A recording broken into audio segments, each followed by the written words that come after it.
F1 chats. We're back with Matt. Matt, how are you, mate? I'm good, mate. I'm good. How are you? Getting over your dreaded man flu? Oh, mate, it's still lingering around, but the show must go on. We've got heaps to talk about. Austrian Grand Prix just gone. Your boy Lando Norris got over the Aussies, Oscar Piastri there, but You did. we've also got the British Grand Prix just around the corner. So lots The to big talk one. about tonight. Let's get started with, I guess, your thoughts on the Austrian Grand Prix. Pretty decent. It was a pretty decent weekend overall. I mean, Austria is always a pretty decent track. Got to say, the first 20 laps were a bit kind of dicey, and McLaren called it off and calmed it down in the middle of the race. But fair dues to McLaren, at least they allowed them to race.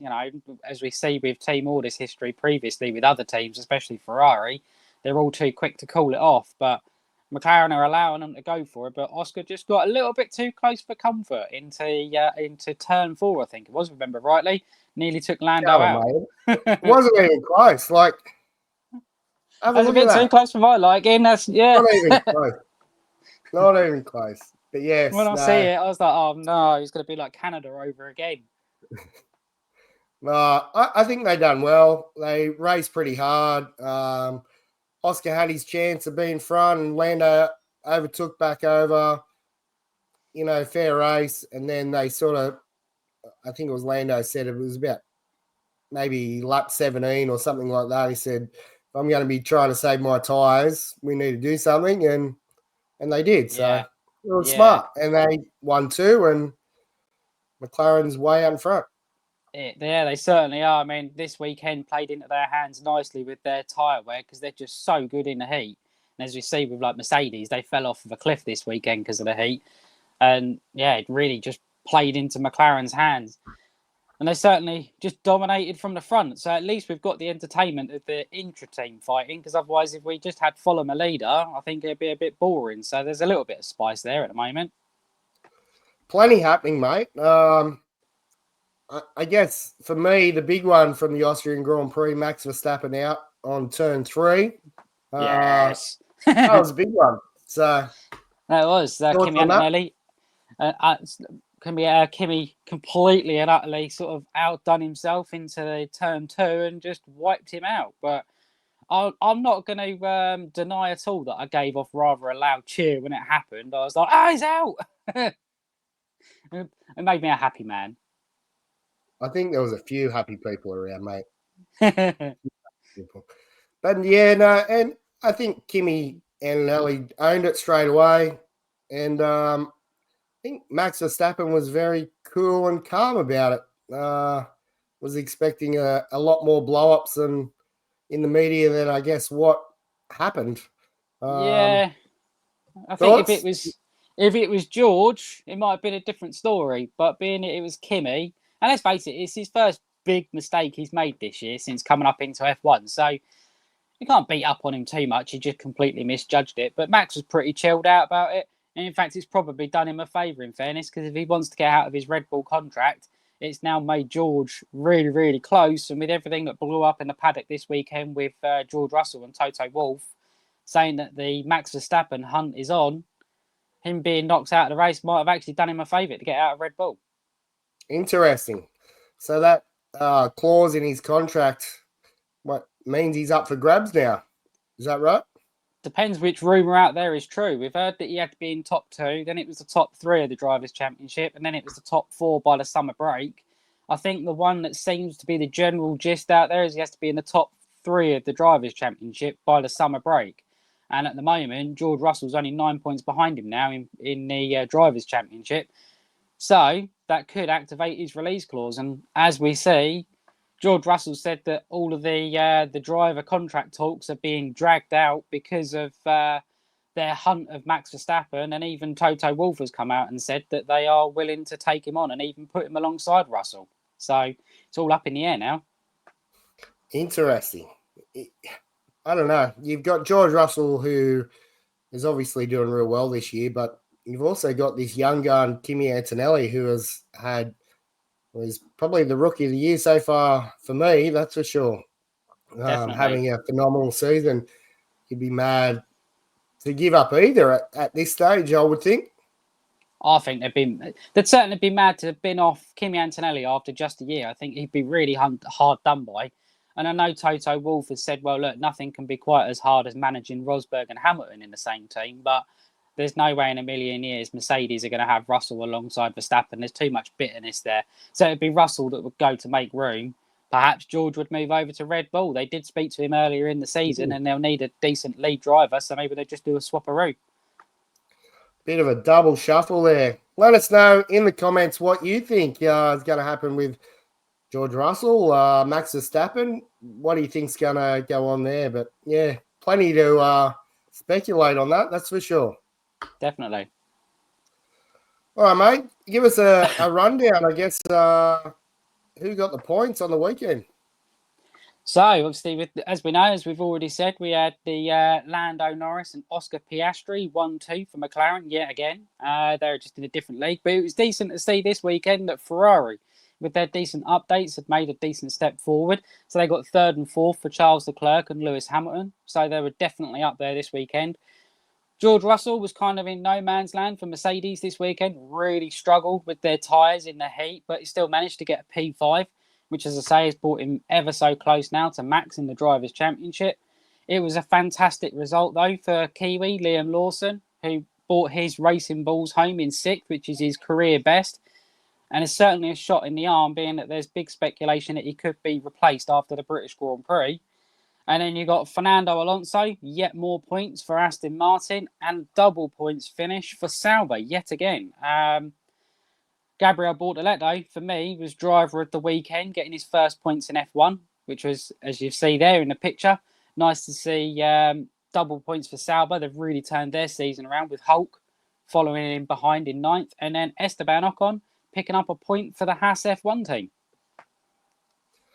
It was pretty good to see all those, I guess, lower end teams getting points this weekend. So really cool to see. Yeah, it's just one of those tracks, Austria, that allows other teams to step to the fore because it's not downforce dependent. So as long as you've got a nice, stable car and you've got a car that's not very draggy, you can be up for a good weekend. But I'm just really impressed with Sauber as they're just transitioning, ready to be rebranded as Audi next year. They're really starting to get their arse in gear now. Yeah, no, they're coming along well. I have been following a little bit of their social media as well. They're doing a lot more. Well, I'm getting a lot more of their social media served to me. I usually have, which is pretty cool. The other one I've been getting is a heap of Bottas. I've been getting heaps of VB stuff. He's all over it at the moment, isn't he? Yeah, well, there's big speculation about it in the last couple of days because obviously he'd done that video where he said about the Cadillac and there's 2 seats free. Won't sit in it yet though. So there's big speculation it's going to be Sergio Perez and VB at Cadillac next year. But in the past couple of days, it's now blown up that apparently in Austria, Flavio Briatore has approached him about putting him in the Alpine for the rest of the season. It looks like Franco Colapinto's out. Interesting, mate. There's plenty going on. Yeah, driver market just blow up. I'd love to see him race the rest of the season, but I'd also love to see him get that Cadillac seat for 26. Yeah, I can't see him taking the Alpine for more than the rest of the season, but it will keep him race sharp and he'll just transfer over. It's a big gamble taking on a new team. I mean, they're starting from scratch. Although they've got the might of General Motors behind them, but they don't officially turn into a works team until 2028 or 2029. For the first few years, they're going to be a Ferrari customer. So they're going to have a lot of work to do. But it's an exciting project, but it's just going to be laying the infrastructure for the future. Yeah. I think they've got to have 2 experienced drivers jump in when they first start so they can give them that feedback. I don't think they can have like a rookie jump in and give their feedback. I think it's got to be one of these more experienced guys like VB or Perez or I'm going to say this name, Daniel Ricciardo. Like, someone like that to have had experience at that top end to tell them what's right and what's wrong with the car. They definitely need the experience. I mean, Danny Rick's name came up again this week for the Cadillac seat, but I can't see it. I think he's done. He's obviously gone off now and he's got his new wine and his new brand that he's starting up. And I think he's kind of accepted life past F1 now. I think he's realised that the way that he was muscled out by Red Bull has probably soured it for him now. Yeah, I think he's done too, but I'd love to see him back. I know we've mentioned it before. I'd love to see him in a V8 supercar here in Australia. I think that would be the best. That'd be pretty awesome. For Aussies over here to see him driving a V8 supercar would be unreal. Yeah, definitely. All right, mate. Moving on to the British Grand Prix, your home Grand Prix. Yes. Excited for this one? I love the British Grand Prix, and if there's sort of 50-50 on the old forecast at the moment. One forecast says it's going to be dry, and the other forecast says it's going to be 40% chance of rain on race day. So typical British weather. And if you get a bit of rain at Silverstone, well, all bets are off. Lewis Hamilton come to the fore, basically, because there's no man that rises to the occasion better than Lewis at home. And you're telling me it's 34 degrees over there at the moment, so nice and warm. Absolutely sweating my tits off at the moment. Us Brits ain't made for 34-degree heat, especially with no wind. So it's like stepping out into a microwave oven at the minute. That's the classic Aussie sort of spring and summer. Beautiful. We're not used to it over here. We're just used to the rain and the winds. So as soon as you get a bit of temperature, all us Brits are like, oh, it's too hot. Can't handle it. I understand. No, it is pretty warm. Mate, the track, it's not just to F1, but to all motor racing. I'm going to bring this up on the screen so you can go through it with us. Yes, mate. So the legendary Silverstone circuit, one of the OGs, one of the originals from 1950, one of the very few originals that we have on the F1 calendar now, as F1 seems to be exiting Europe more and more. As we see on the screen, first Grand Prix in 1950, we've got 52 laps around the Silverstone circuit, which has obviously been reshaped a couple of times over the years, but I quite still like the new layout. I think the new added element with the new pit straight and the last few corners is certainly decent. A fastest lap time of 1 minute 27.097, which stands from Max Verstappen in the Red Bull from 2020. And we'll have a race distance of 306.198 kilometres this weekend. So, quick weekend, and certainly a track that's steeped in history over the years. Absolutely. Plenty of history. You think of all the different races that have gone on there, and I always love watching Silverstone, that's for sure. Just remember it as a kid. And obviously, there's plenty of years of history there. There is. Going forward, mate, I know we talked about Lewis Hamilton, and he had a good run. He finished fourth at Austria, and I'm just going to share this one. Yeah, what do you think about this? He certainly brings it home, that's for sure. I mean, even last year in that Mercedes, I don't think anyone would have counted a home win for Lewis last year. Mercedes were just bang on it, and that's why I say you just can't rule him out. I mean, you look at the things he's achieved at Silverstone in 2008, when he pretty much was a minute ahead of the whole field for McLaren in the rain. I mean, that rain was just absolutely mental, and how he just kept it on the track was a miracle. He was just in a different class. In 2020, when he brought the Mercedes home, still won with only 3 wheels on his wagon because he had a puncture on the last lap. You know, just at home, nobody's better than Lewis. Yeah.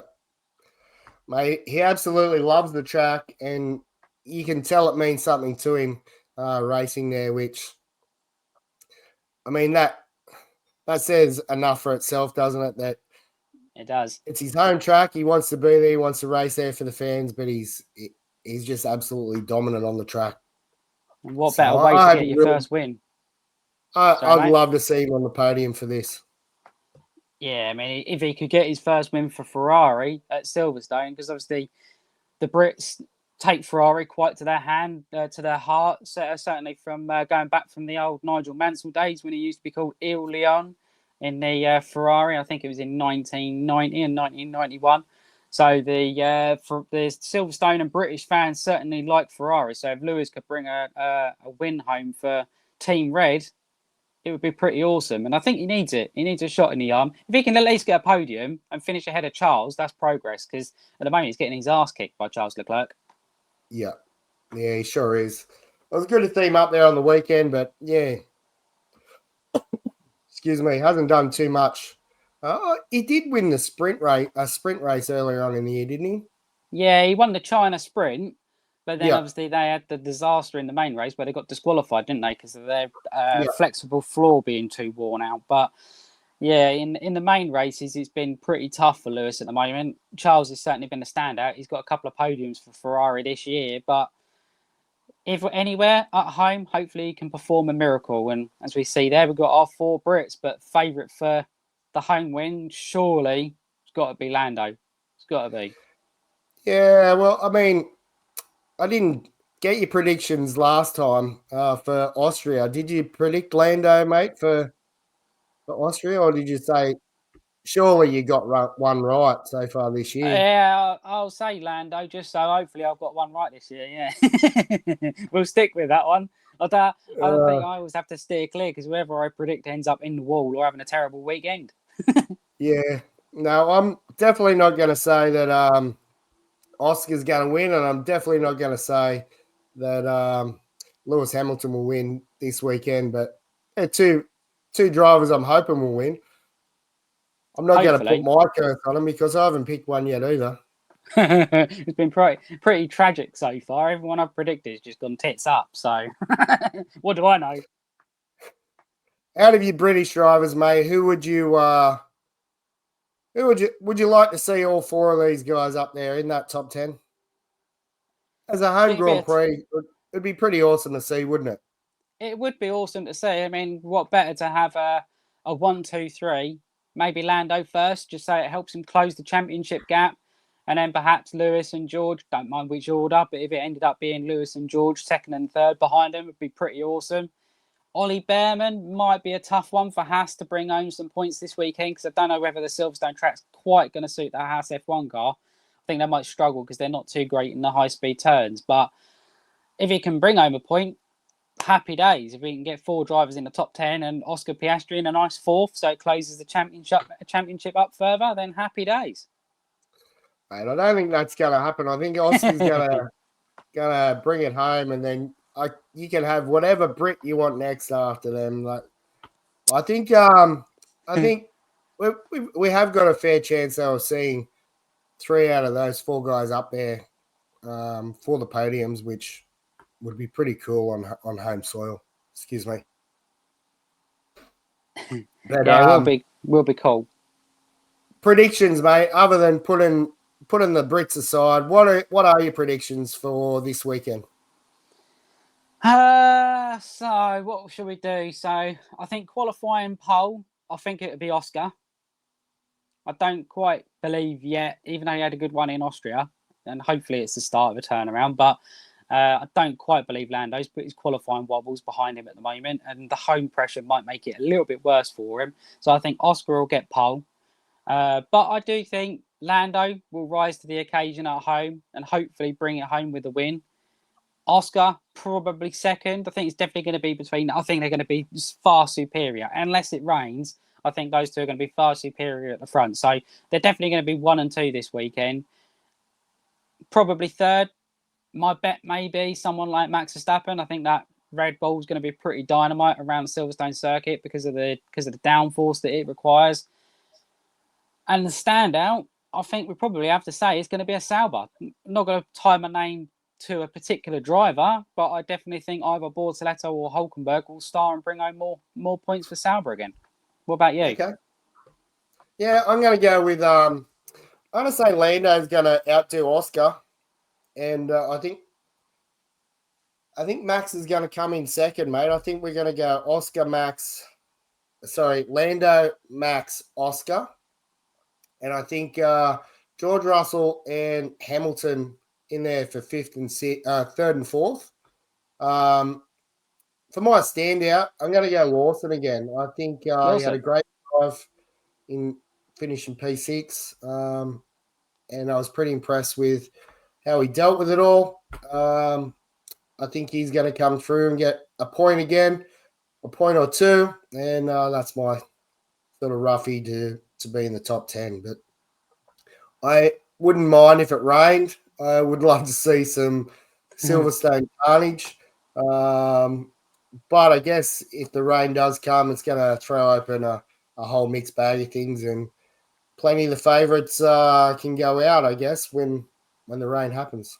Yeah, I mean, if it rains, then I think it would be between Max and Lewis, because they're the best two rain drivers on the grid. And in fairness, if it does rain, I don't often give him a compliment, but if it does rain, then look out for Lance Stroll, because if there is one condition that he actually does drive really decently, it's in the wet weather. So if it does pour down with rain in Silverstone on Sunday, then maybe look for Lance to bring that Aston Martin up. You heard it here first. We're giving Lance Stroll compliments. Unbelievable. First time for everything, isn't there? Let us know in the comments who you think might be your podium this weekend in Silverstone. Mate, I haven't checked out the different classes that are racing with the F1 on the weekend. I've just finished watching the F1 Academy where the ladies have come through and race many different tracks. Are they on at Silverstone this weekend, you know? Pretty sure the F1 Academy's on, and certainly we're at the F2 there. And I love the F2. Yeah. That always ends up giving you better racing than the main event 9 times out of 10. And I don't know whether you see it this weekend in Austria. There was certainly a pretty decent crash this weekend where one of the cars, who was it? I think it was it Montoya? One of the cars anyway rolled over the top of the other, and thank God the halo is there because he nearly took his head off. Yeah. Yeah, that halo is a great piece of work, isn't it? Yeah, it saved so many drivers' lives now. So it's the best, even though they all hated it when it first came in, it's the best thing they ever brought into the sport. Absolutely. All right, mate. There's plenty to watch on F1 coming forward for this weekend at Silverstone. But I know you're going to watch the F1 movie tomorrow, mate. So I'm really looking forward to your review on that. I was headed to the box office tomorrow to watch it myself, but now the young fella's sick, so I won't be attending tomorrow. But I'm sure I'll get there over the next few days. You have to get there and see it, mate. I mean, I'm looking forward to it. It's had a 2-star rating over here. It's been slammed a little bit, and they've said that if you're an F1 fan, you may not like it because there's not a lot of track action, but it's smashing the box office records. It done $144 million in its first weekend. It's now the highest grossing Apple movie of all time by triple the amount. And I think they reckon it's got an estimated $200 million budget. So it's even close to breaking even, less than a week in the cinemas already. So wow. Apple must be pretty chuffed, and they're now already talking about a sequel. Okay. So, I can't wait to watch it, mate. I think it's going to be unreal. I love any of those sort of movies. Like, they're saying it's like Top Gun Maverick and things like that. So I'm looking forward to it anyway. I'm looking forward to it. It's going to be, hopefully, a decent film with, as long as it don't go over the top. I've seen a few sort of clips on Facebook, and I've tried to stay away from as many spoilers as I can. I've seen a couple of clips, like with cars going through the air in flames and that, and I'm like, oh God, they've definitely Americanized it. But hopefully they keep it toned down. The only thing they have turned around and said is you've got to go in there with an open mind because it's very story orientated, and you've got to believe a 60-year-old all of a sudden can jump in an F1 car after 30 years out of the sport. Yeah. I see the cinema side of it. I watched behind the scenes with how they made a few of the different scenes, and I was pretty much in awe on how they made it look so real from what they had. So yeah, nice. Awesome. We go in with a pretty open mind and enjoy the movie anyway. So, and even if you just look at it and go and see it from the cinematography side of it, I mean, they had a side-by-side picture. They used Charles Leclerc and Lewis Hamilton from a couple of seasons ago at Monza, and literally they put the two pictures up, and you had Charles and Lewis, and they superimposed the Apex Grand Prix car over Lewis's. Couldn't even tell the difference. So the way they've done the images and stuff is just pucker. So I think it's probably going to be a bit cheesy, but I'm looking forward to it. Get the popcorn, get the old Coke. Beautiful.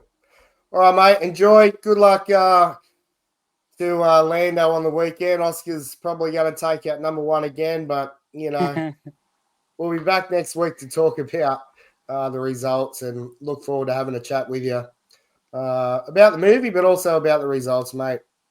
Yes, Take mate. it Can't easy. wait. And Look forward to it. if you're still here listening now, we would appreciate a like and a subscribe. Thanks very much for tuning in, and I'll talk to you soon, Matt. See you soon, mate. Bye.